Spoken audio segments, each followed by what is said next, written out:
Hey guys, how's it going? Hope you're having a good day. Happy Wednesday, middle of the week. Hope your week's been going good.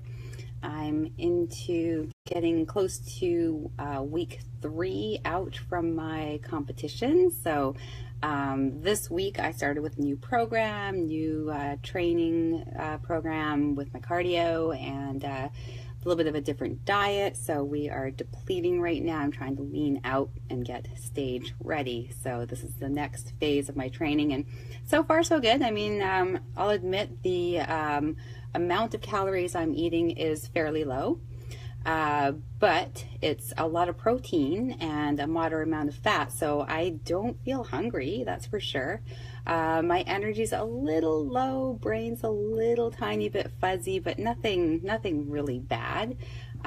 So yeah, so far so good. It'll be interesting to see what happens as the weeks go by. So I'll keep you guys all posted on that and how it's going and how I'm feeling. But so far it's been a really good experience.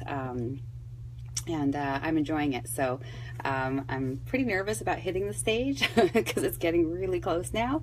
So we'll see how that goes. If all goes well, this is something I could see myself doing again. But we'll see what happens after I get out on that stage in my tiny little bikini and 5-inch heels. So I'll keep you posted on all of that as well.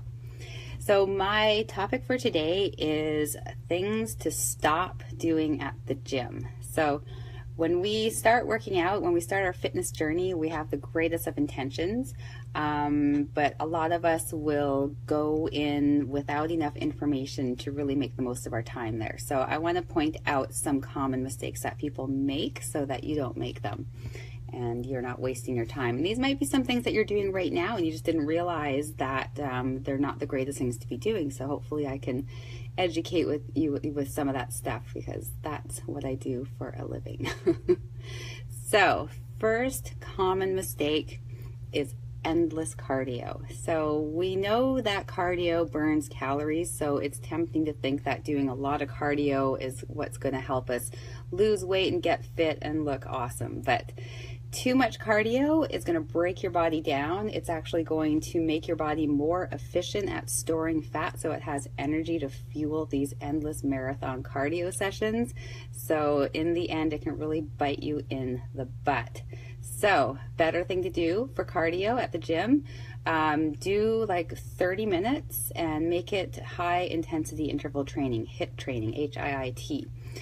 So that means that you work hard for a certain amount of time and then you recover for a certain amount of time and you repeat that. So for instance, you could do a 30-minute workout where you go hard for 30 seconds, you rest, actively rest for 30 seconds, and you repeat that until your 30 minutes is up. And you could split that up among different pieces of cardio equipment if you wanted to. So, you know, get on the treadmill, run for 30 seconds and then walk for 30 seconds, repeat that a few times. Once you get bored with the treadmill, maybe move on to the elliptical or the rowing machine or just something that's going to get your heart rate up to get that cardio in. But just remember that for those 30 seconds of work, you're pushing yourself.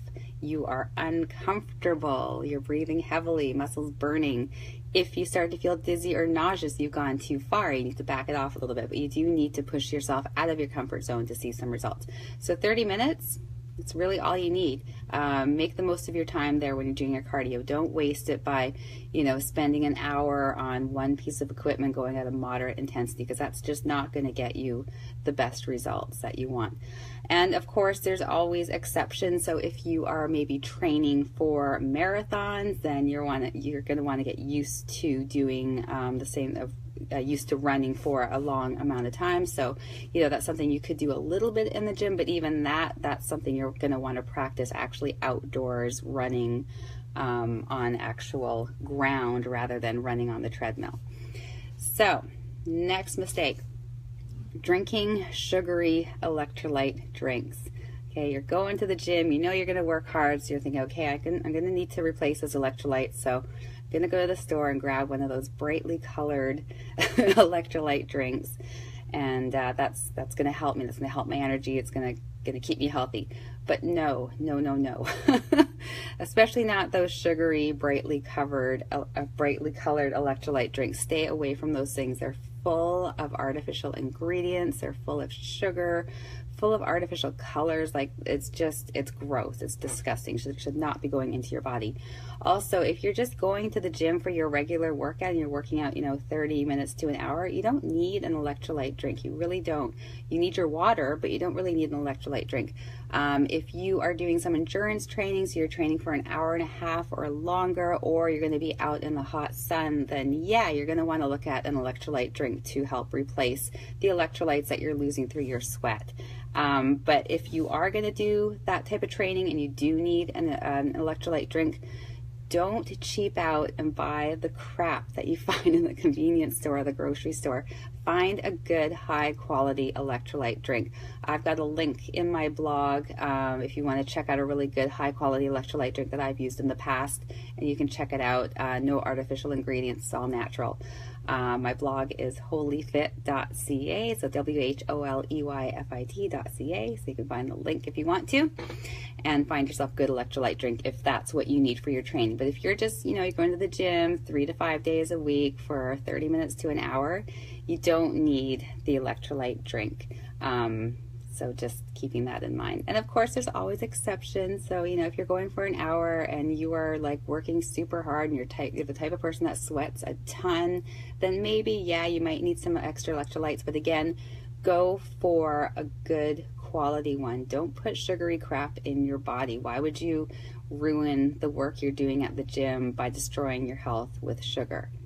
So that brings us to the next one. The next mistake is drinking cheap, sugary protein drinks. So protein is really important for muscle recovery. You have to have it so that your muscles can recover and get stronger. And shakes can be a super convenient way to get that protein, and also easy to digest because they're liquid, so they can be a really great thing to use in your training. But not all protein drinks are created equal. If you're looking at a giant tub of protein that costs you 20 bucks, don't buy that protein. The reason why it's cheap is because it's full of cheap ingredients, so artificial ingredients. Another thing to look for on your shakes, you guys, read the ingredients.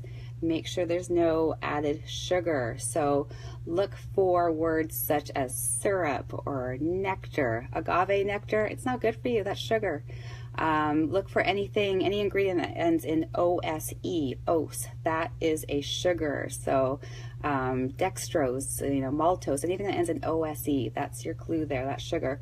And you guys, cane sugar is not healthy, okay? I know they're trying to sell it as a healthy alternative to sugar. It's still sugar. It's not processed as much as regular sugar, so it's got, a few more minerals in it, but it's still sugar. It has the exact same physiological effect in your body as sugar. So don't be fooled by the marketing saying, oh, it's cane sugar, it's healthy for you. You know what I saw the other day on the commercial?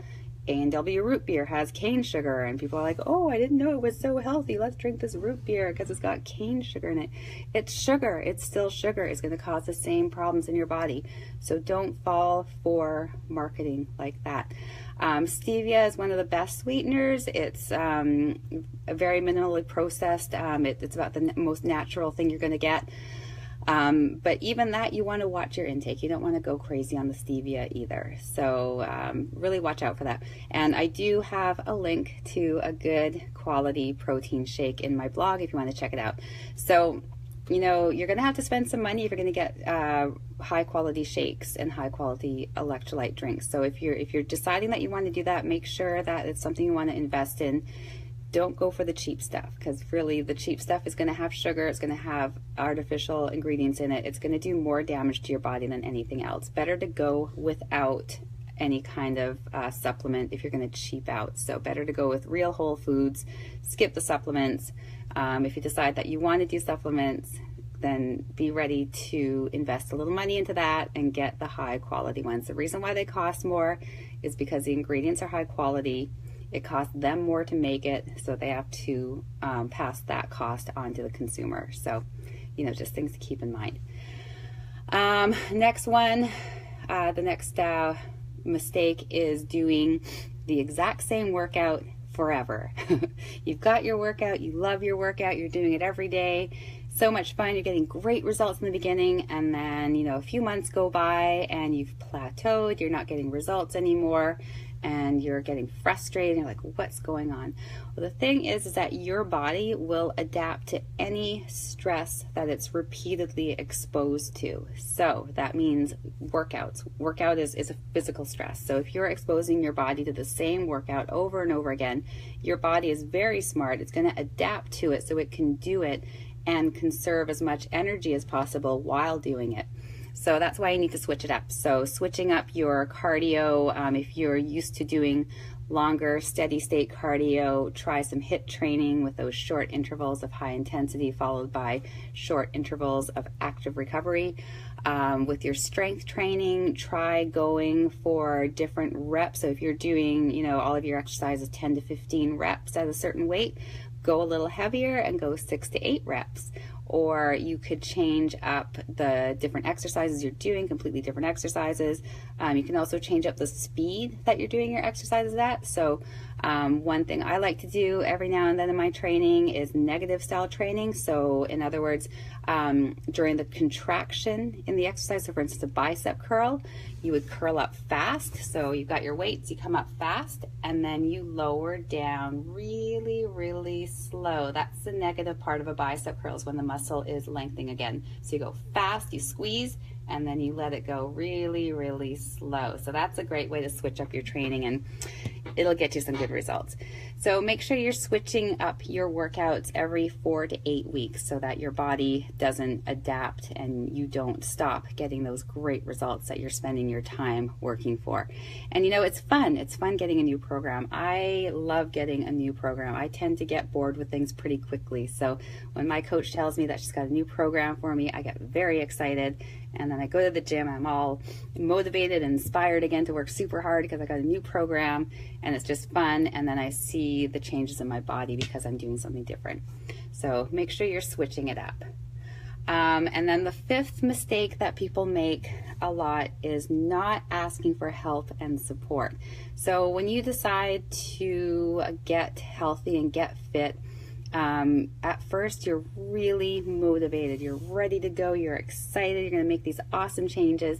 But the thing with motivation is it's a funny thing. It's there super, super strong, and then all of a sudden it starts to fade away, and then it's gone. And then if you're by yourself and it's just you, it's going to be really hard to get that rolling again. So ask for some support from your friends and family. Let them know what you're doing. Tell them that you want them to keep you accountable. Maybe one of them will even come and work out with you. That would be cool. It's hard to find. But if you're lucky enough to get a workout buddy, do that. That will help to keep you accountable. If you've got no one that's going to work out with you and your friends and family aren't even really interested in supporting you, you can look for accountability groups on Facebook. There's tons of them. A lot of them are free. You just check in every day so you feel like you've got some people keeping you accountable. Or treat yourself to a trainer. Treat yourself to a trainer, even if it's just one session to learn proper technique, like every 4 to 8 weeks when you decide to switch up your program, get a trainer to help you out with that. Or hire an online coach. So my coach that I'm working with, we work online and it's awesome. So she gives me these great workouts. When my motivation is starting to drop off a little bit, I'll send her an email, let her know how I'm feeling, and she'll talk me back up and she'll give me a new program, and everything's great. If you're trying to do it on your own, there's a couple of risks there. One is that you lose the motivation, you don't get it back, and you just quit. And then the other risk is actually injuring yourself or wasting your time in the gym. So if you've got the proper program and you've been taught the proper technique, you're going to be making the most of your time in the gym, and you're going to reduce your chances of injury. So ask for a little help, ask for some support. I'm here for you guys. You can reach out to me anytime, send me a message. I'm more than happy to help you out. That's what I love to do. So, you can message me, you can leave a comment on one of my videos, and I'll get back to you for sure. So that's it, just 5 common mistakes that people make at the gym, and I've made them in the past. When I first started working out, I was trying to lose weight, so I just did what I thought was right, and a lot of it was very wrong.